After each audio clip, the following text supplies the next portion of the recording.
Hello, everybody, and welcome to Boundaryland Podcast. And this is me, Dillon, and I've got Sheldon, as usual, with me on the show. And I know it's been a long time for us since we did a video, but here we are. It's been an exciting last 5 days of Test cricket. We've had a very, very good match here with England completely outplaying India, and we're going to discuss a few points on how the game went on. So, Sheldon, do you want to start first? Yeah, first of all, Hayden, it's been so long. It's just so glad to be back here with you on this podcast. And all, and yeah, same here. It's so nice to get back. On to the Test match, as you said. I mean, a big series. This obviously England and India. Playing in India, and I mean, I don't think many people saw that coming in the first Test. Obviously, it was a very good toss to win. I mean, you win the toss, you bat at India, and you bat long.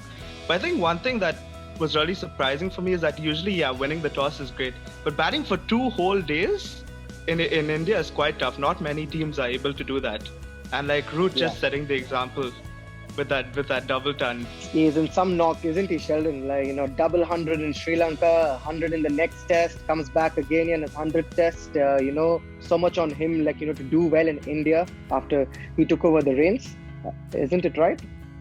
Yeah, his first series as captain. In fact, surprisingly, I saw the stat today actually that Joe Root in Asia has a 100% record as captain. That's just crazy. I mean, it's probably going to change over the next couple of weeks, but I mean, so far it's been amazing. And his form, I mean, I know many people coming to the series and prior to the Sri Lanka series actually said his conversion rate is very poor. But 3 150 plus scores, I mean, it doesn't get better than that for him. Absolutely, Sheldon. We all know how difficult it is playing over here in Sri Lanka and in India. But Joe Root leading from the front there, of course, like you said, it was a good toss to win. But you can't blame the toss, you can't blame the pitch, you can't blame the ball. It's just about how you manage things after that. And I thought England in that department really handled things well. And India was, I think, still on a high coming back from Australia, and I felt that they were still in that kind of, mindset. But I'm expecting India now to bounce back, Sheldon. I was just going to say, it must be so hard for players to come back, from that high in Australia. Like, how do you come back? And it's different conditions as well. It's not like they've been playing in India. I think it's been 2 years since they last played in India. Exactly. Yeah. But full credit to England, full marks to them for really playing well. Just showed us, to sit back and look at this team, and really, really hats off to them. Sheldon, now I want to let's dwell on some points there. First question to you is, did India get the selection right? There are a lot of question marks being raised. Obviously, after the match, you tend to look in hindsight, and say that, okay, they could have done this better, they could have done that better. But did India get the selection right? One thing that surprised me when I saw the team at the start was that as soon as Jadeja got injured, I mean, and not Jadeja, Akshar Patel got injured, I think, on the day before the Test match. Yeah. I was very surprised not to see Kuldeep Yadav play, because I felt maybe Nadeem and Sundar are too similar a type spinner. They don't really have mystery about them. And I feel one thing English batsmen do struggle with is mystery bowlers. Even if Kuldeep doesn't turn the ball, it's just that something different, Yes, I get you. So at the start, I thought this on day one that Kuldeep should have played. But obviously after the Test match, then everyone says stuff. But generally, I thought the one thing was Kuldeep not playing. The rest of the team, I think the top 7 picks itself. Yeah. Obviously, the seamers pick itself. But what you did you agree with the team selection? Even I thought that he should have played Sheldon. With Akshar Patel not there, I think he would have been the first choice. Surprising they went in with Shahbaz Nadeem, but it's no problem. I think for the next match now, which is happening at the same venue, I think they are going to make some big changes there and expect Kuldeep Yadav, I think, now to get back into the team. Moving on, Sheldon, one important question is this guy, Jimmy Anderson. Does he even age at all?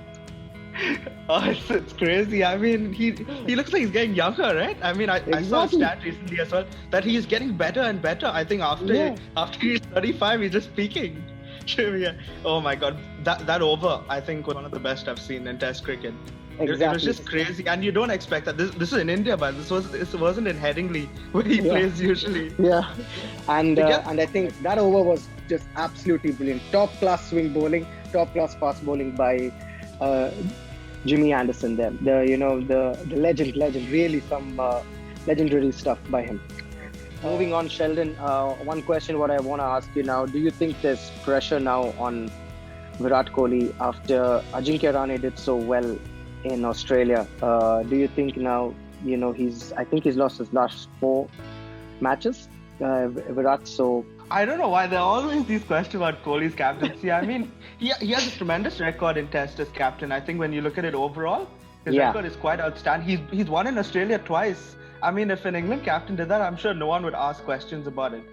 But like Rahane as well. You know how the Indian fans are. You know how the Indian fans are. You lose one match and then they start and then they start.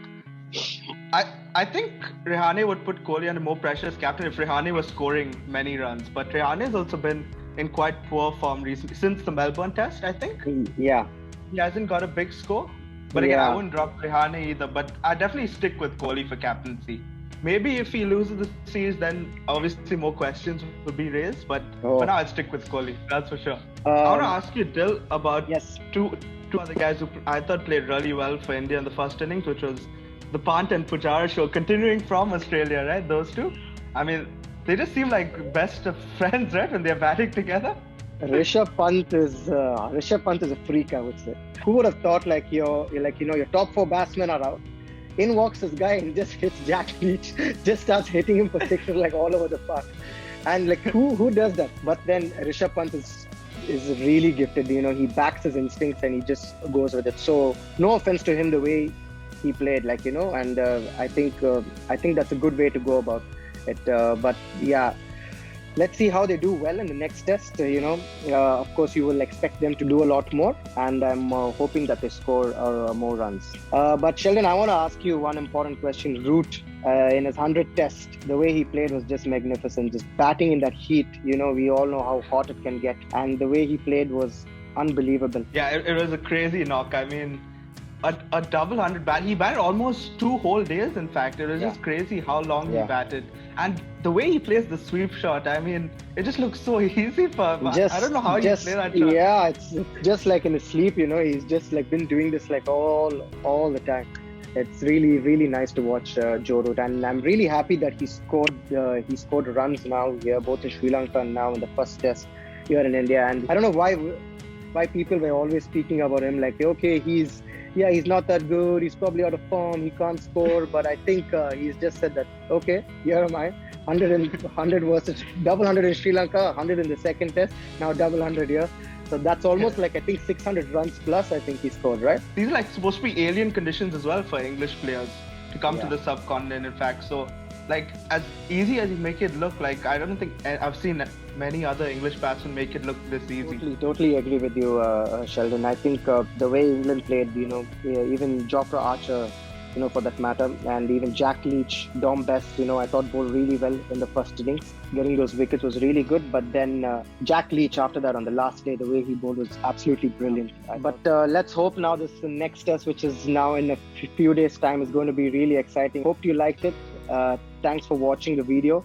Hit the like button and the subscribe and share the video with your friends. Don't forget to follow us on Instagram. The handle's right down in the description.